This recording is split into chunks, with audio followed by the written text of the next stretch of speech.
Hello and welcome back. Today, my guest is Céline De Luca. And Céline De Luca just went to the French Open 1.5 weeks ago.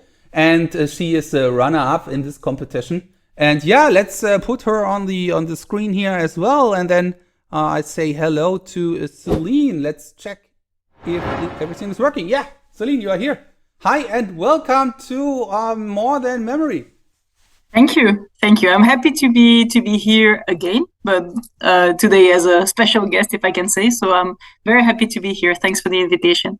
Yes, last time when you have been here, there was a discussion among three others with Boris and Ronald, which was also cool. But yeah. I was thinking that it would be cool to have you here also, just as my guest. So thanks for joining me just on a short notice here. And hello and welcome from Mohammed also. Hello, Céline, to you. Hi, Mohammed.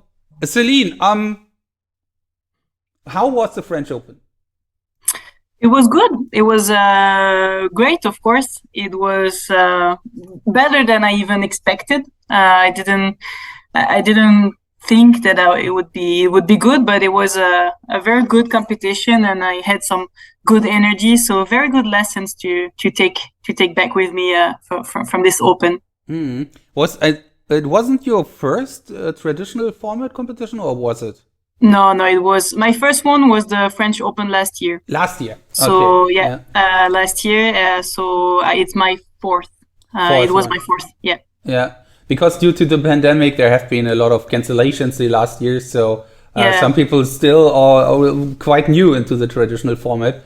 And and because you have been to that one, it seems that you enjoy this kind of competition more than Memory League. Is this right?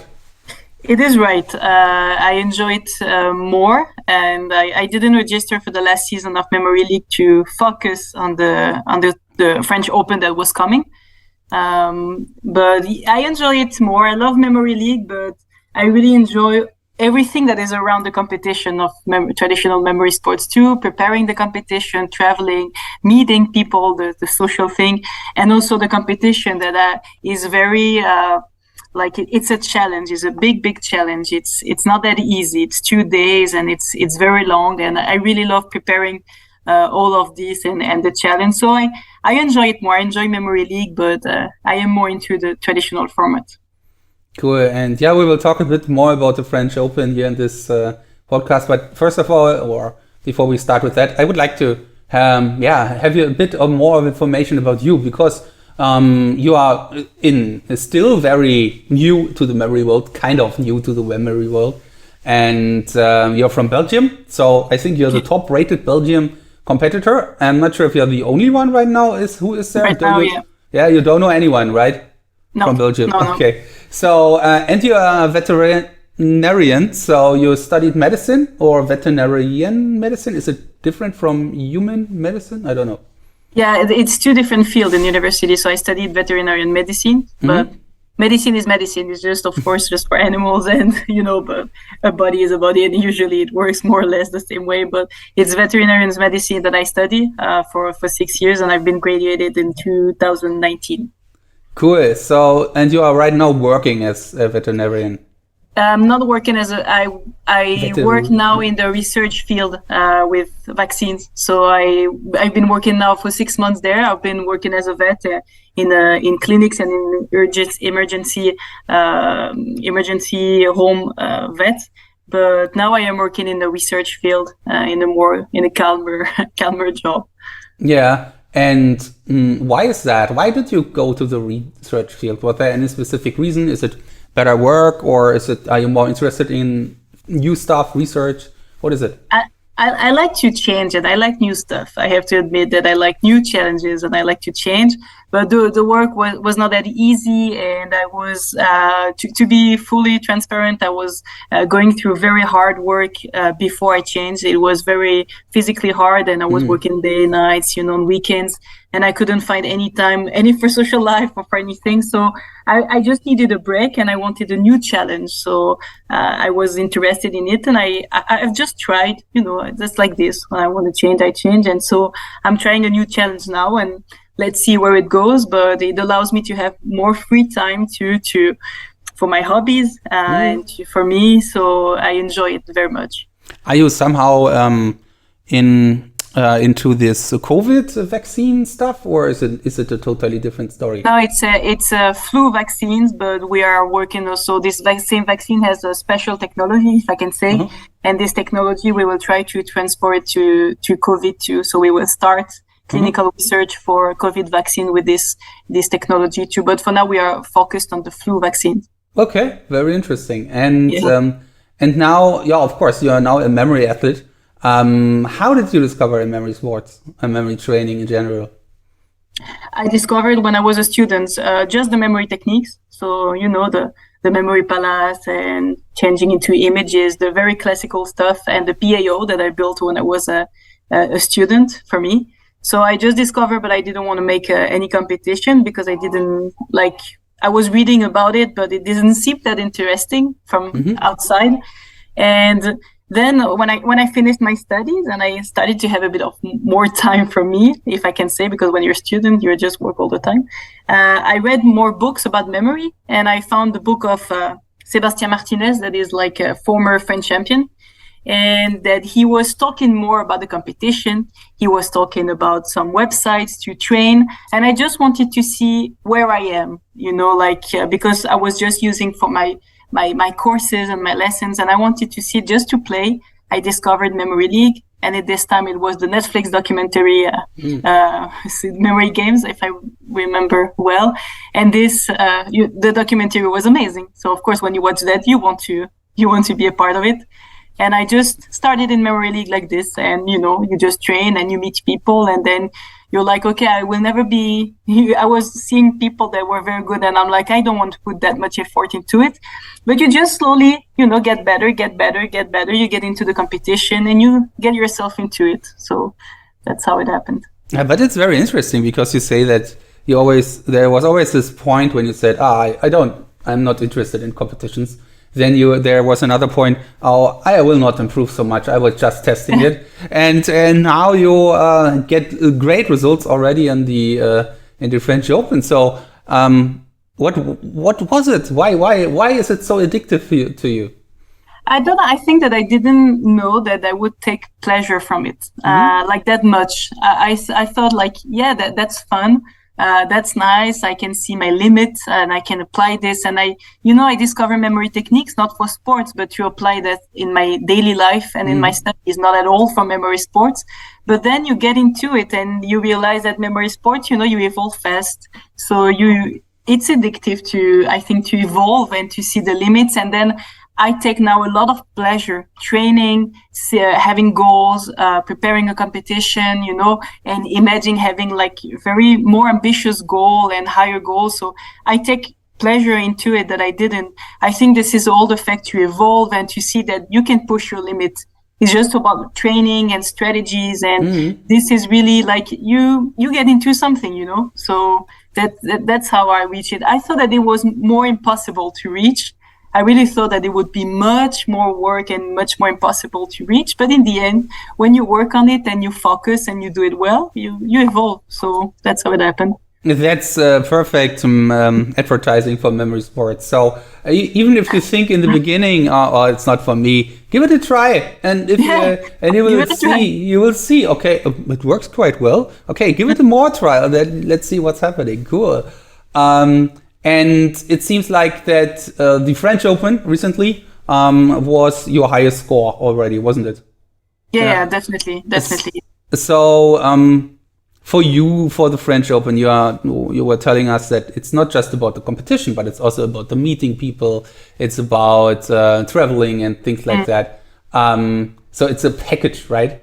And when did you go there? Did you go there for 2 days earlier before the competition, or how would? I went there the Friday. So the competition is Saturday, Sunday. I arrived there on Friday morning or around noon, and I left on Monday. If I could, I would take a whole week just to visit, but I can't do that. I can't do that. And I was traveling alone this time. The other times I'm not always traveling alone, but this time I was traveling alone, so I arrived there Friday. Yeah.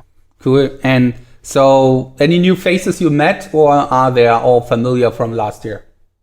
So I'm familiar, but I saw that the French team is getting bigger, and I was pretty amazed by this. I think by this French team that was so big, and they all were with matching T-shirts. So you see them, and it's very impressive. And there were a lot of them. So all these new French competitors, that was very nice to see and to meet them. Then there are all the other competitors that I already know. Some that were missing, but a lot of new faces, and I think that's very nice and enthusiastic to see all of these new faces, especially in the traditional format. On Memory League, it's fine because it's Memory League is beginner friendly, but not much the traditional formats. But so it was very interesting and to see all this maybe future talent. What do you think? I have seen that in the French Open, it was really like men and women kind of the same number, maybe a bit more men or maybe a bit more women. I don't know.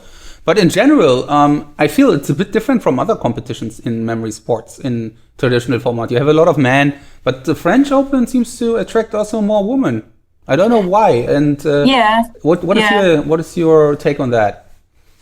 There was still not 50-50. I think there was still more men than women, but there were a bit of women. And I think that this is the logical truth to the fact that it just grows, like, of course, that it can't, the balance when the memory sport was smaller with 90% of men, the 10% was like 2 women. But now that it's getting bigger, the 10% is more. So, but it's still not 50-50, but there were some women, and I think that's nice. That's very interesting, and it should be more. But that's nice. Do you know anything why or how they grow the memory sports community in France in general? So because there are so many and new people, do you have any insight into that? I don't know how they do it, but I know that they invest a lot of energy into it, into attracting new people. And I think that Mohamed is a bit the same in Egypt. He's from Egypt too. That he's like working a lot on. He works more on kids, from what I see, etc. So attracting new people, they maintain this to really attract new people. But I don't know how they do. I think they build a community. They have the ASM, that is the Association of Memory Sports in France, that is very nice, with challenge every month.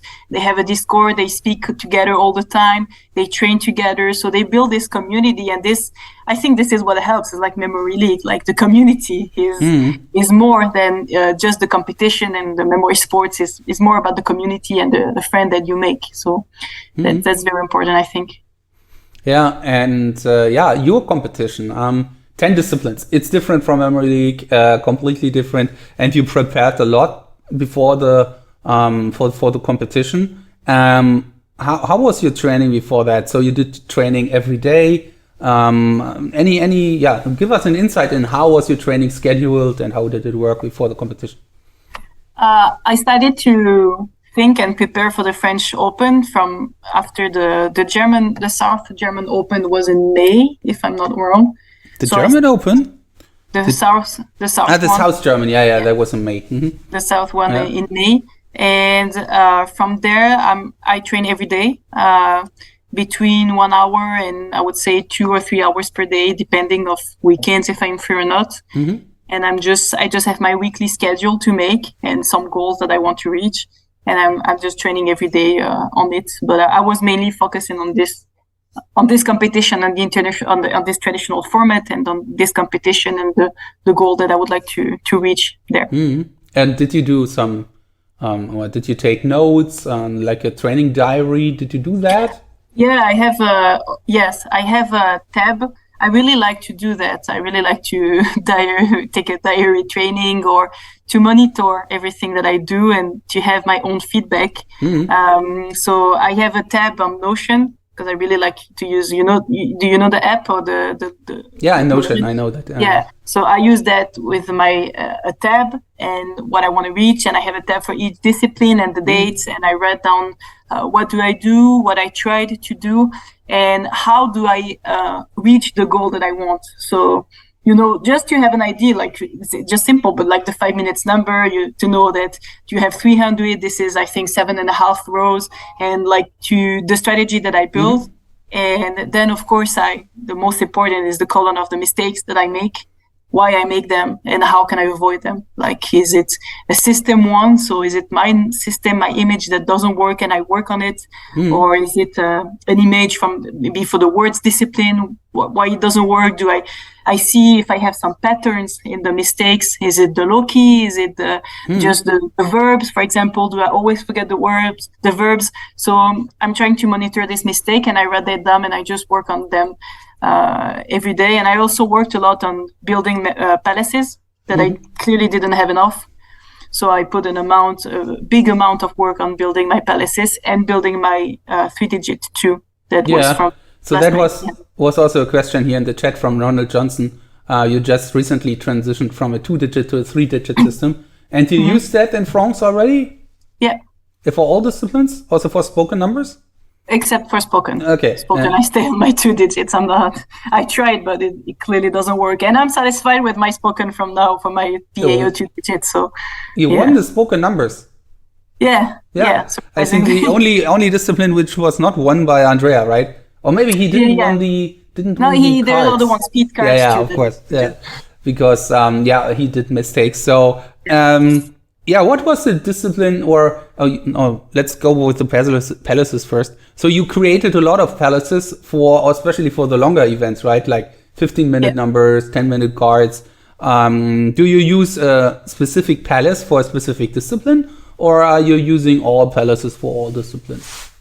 No, I use specific palaces. I build my palaces thinking about the discipline, because I really don't use the same low-key, the same space of low-key, and I really don't like, for example, for speed cards, I like to have palaces that are more, let's say, I don't know if it's the right approach, and maybe you will say, but I can see that for speed cards, my palaces need to be small, and the low keys need to be close to each other, because as you go to be very fast, I just need to see them that when they are larger. And for other discipline, for numbers, I can be larger, because of course I will have to expand them. Like the more I evolve, the more I will have to expand my palaces or build new ones that I add. So I have my palaces for my discipline, and very specific to discipline that I don't change.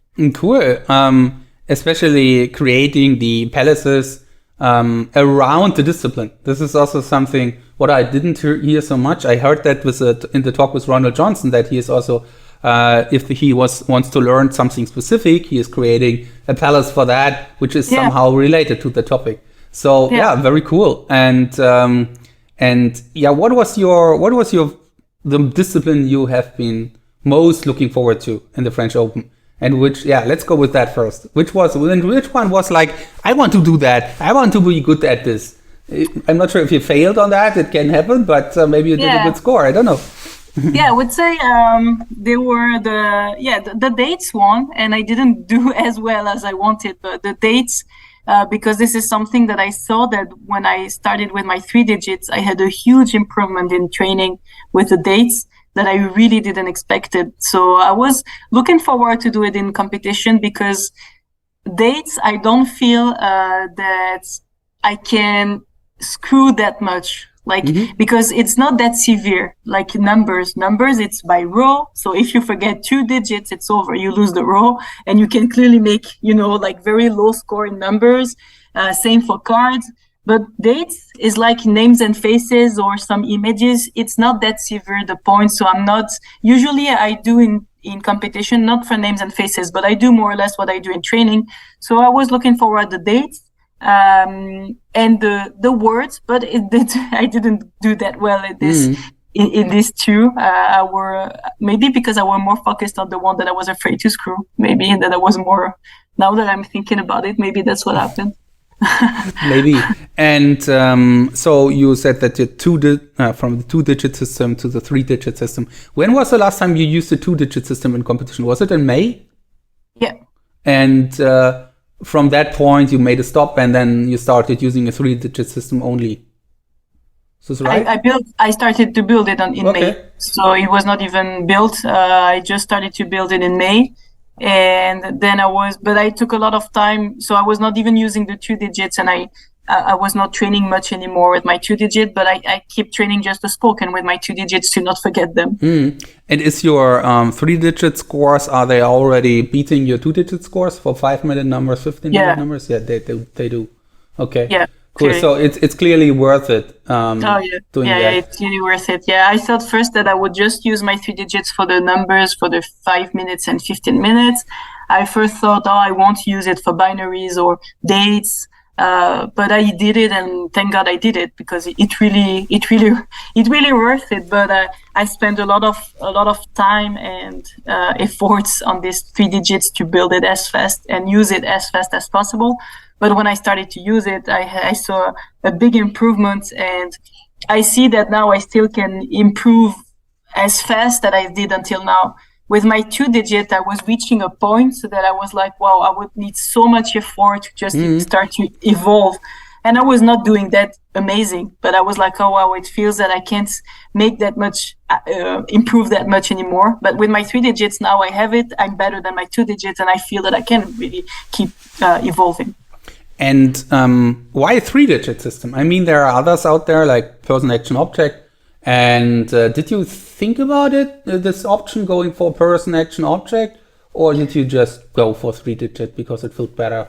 Why this decision? I went from what everybody says that this is the best, let's say. And because as you know, person, object or stuff like this, I'm thinking about long disciplines. I'm trying to think about long disciplines and traditional competition. And from what I know, I think that 3 digits seems to be the most used, and the people that are beating records, they have a 3 digits. So I have to see that way, because I have to see long term and not something that will help me now. If I put an effort into building a system, it should be the best one, if I can say, or the one that will help me to grow the more. So there's not that much, I think, option in numbers system. So it's like, or 2 digits with a lot of possibility, or 3 digits, you know. Yeah, okay. Or 4. But there are others, like especially the Mongolians, they are all doing person, action, object for 2 digits. And they have also these 6,000 binaries or any things like that. So it seems that person, action, object is an option. And for me, it wouldn't be, like you said it, but that seems to be still an option. So, but you didn't try it ever? No. Person, action, object. Okay. No, I didn't try it. For me, like, it was not, I don't know, for me, it was so obvious that the 3 digit was the answer to my problems. Okay, cool. 3-digit was the answer to my problems. That's a nice quote. By the way, Upendi is in the chat here, and this podcast is not available as an only audio yet, but it's a good idea. Maybe I'll do that in the future. Just getting the audio done here. So, back to the competition. What was the discipline which you have been not looking forward to? So which discipline is like, I have to train it, I do it, damn it. Is there anything?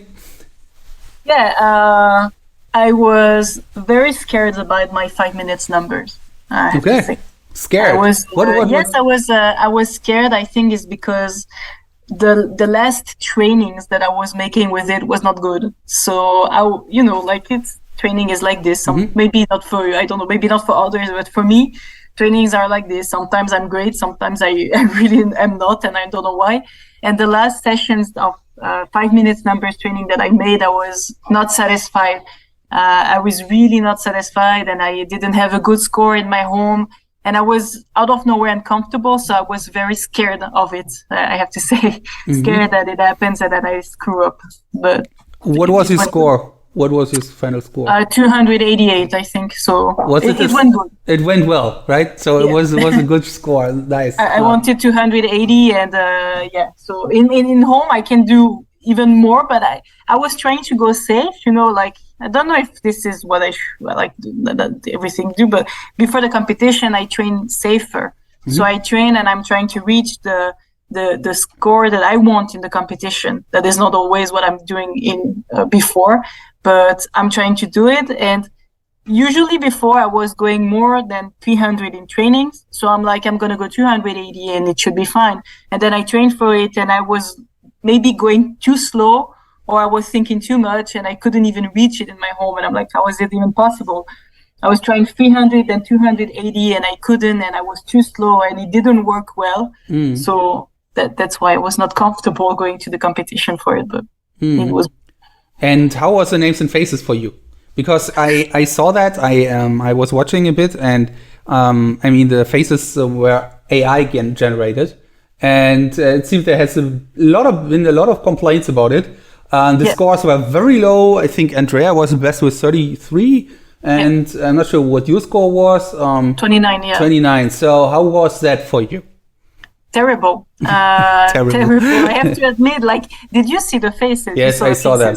Yeah. What did you think about the faces? My first impression was, what is that? They all look so like a family, a big family. Yeah. And it was like, wow. And especially when you memorize and then recall, it must be horrible. No, it was horrible. And I said it looks like they just took a family. They took someone that they are all the same, all the kids, they must have the same parents. Like, I know but they all the same. And the fact that you don't have the background is even worse, but it's okay. You know, it's always like this, but they always have the same hair, the same color, the same cut, the same face, the same tone of the face. So it was terrible. And during memorization, you think that it's okay, maybe you can, you will not be great. You know, I could feel it that it was too much a mess and I wouldn't be great. But when the recall started, like, wow, it was even worse. Like, it was a big mess, everything messed up. And there is a lot of faces that I put, like, there's a lot of names that I put twice in many faces that I'm like, I will see how it goes.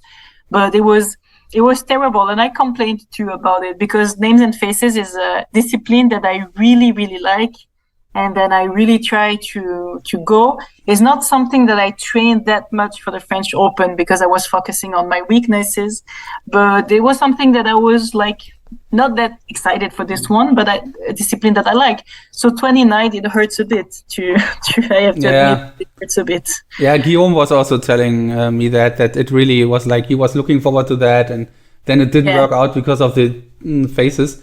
Katie was just saying, I thought the faces were a little similar. It really felt like that. Very hard faces. It was hard. Yeah, this is. I mean, it's tough for the organizer to always find new faces. The question is, how can we solve that problem? Go ahead. If I can also say, I'm taking this opportunity to say that it's also not easy to train the names and faces discipline, especially on the IAM, because there's a set of faces that it is small, and this is always the same faces, and it's not that easy to train about it. So, like, this discipline is always a discipline that I go in competition that I'm like, I love names and faces, but I really don't know what is gonna happen, because I have no idea, and it's not easy to train for it and to find how to really prepare as good as the other disciplines. Katie. Katie is just writing, a lot similar, but I didn't want to be critical. I think it's okay in this situation to be critical, because I feel that evereverone in the competition hall was like, what is going on? We all complained. Yeah, I agree. It's very tough. And maybe a pool of like 10,000, 15,000 faces would be great, or anything like that. But it's tough to prepare this discipline, I guess. I don't know. I talk when we say it to the organizer French Open that took the faces, and I don't know how it works exactly to make them.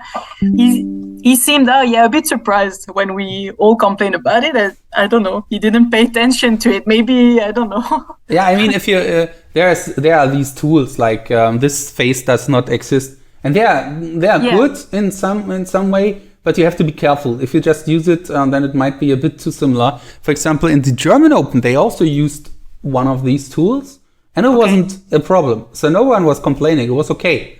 And so I think these tools can help us, but we have to be careful about it. And maybe more, I don't know, more people to also check the set before the competition, to have different points of view when it is possible, of course, because I know that there are never thousands of people that are organizing this.